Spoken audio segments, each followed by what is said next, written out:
চুৰৰ পইচা থাকিলেও আজিকালি ৰজা হৈছে আৰু সেইকাৰণে এইবিলাক নহব। এতিয়া সিহঁতৰ মানুহ ওলাই আহিব লাগিব। ONGC কোনো একশ্যন লোৱা নাই তেওঁৰ বিৰুদ্ধে?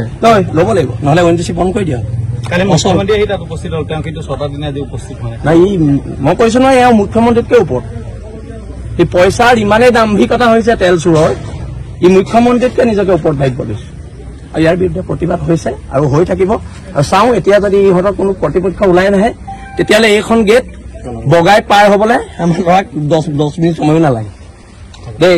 গোটেই আৰক্ষী বিভাগৰ গোটেই মানুহখিনি খিলন দিয়াৰ কাৰণে, অসমীয়া মানুহ কাৰণে আমি সংঘাতত এতিয়ালৈকে লিপ্ত হ'ব বিচৰা নাই।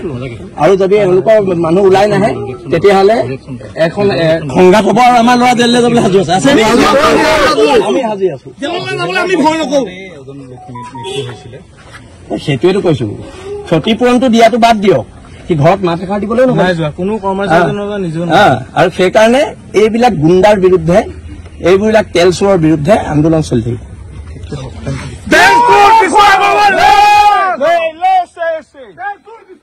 এতিয়া দিব লাগিব কৃষ্ণগাঁৱলৈ ওলাই আহি আমাক ইয়াত প্ৰতিশ্ৰুতি দিব লাগিব। চেক দিয়ে, কি দিয়ে, চেক দিয়ে, কেছ দিয়ে দিব লাগিব।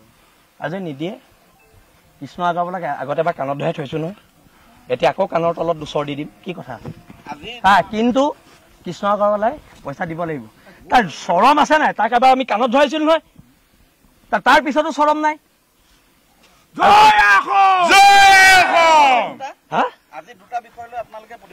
নিশ্চয় এই ল'ৰাটোক দিব লাগিব। আৰু যিখিনি ONGC কি দিয়া দিব, সেইটো আমি ONGCৰ লগত আমি আলোচনা কৰিম, প্ৰতিবাদ কৰিম, যি কৰিব লাগে কৰিম। প্ৰয়োজনত ONGC বন্ধ দিম। কিন্তু কি দিব এতিয়া কৃষ্ণগাঁৱলৈ কি দিব? ভটিয়াবাৰবাসীক দিব লাগিব। প্ৰত্যেক ঘৰকে 6টা দিন গেছ নিগম, একদিন গ'ল, একদিন কৃষ্ণগাঁৱলৈ তাত উপস্থিত হ'ল। মুখ্যমন্ত্ৰী আহিলে, ই আকৌ মুখ্যমন্ত্ৰীতকৈ ওপৰত, ই নাযায়। তাৰ পইচা বেছি হ'ল মাৰোৱাৰী। কিন্তু এইবিলাক ইয়াত চলিব দিয়া নহ'ব।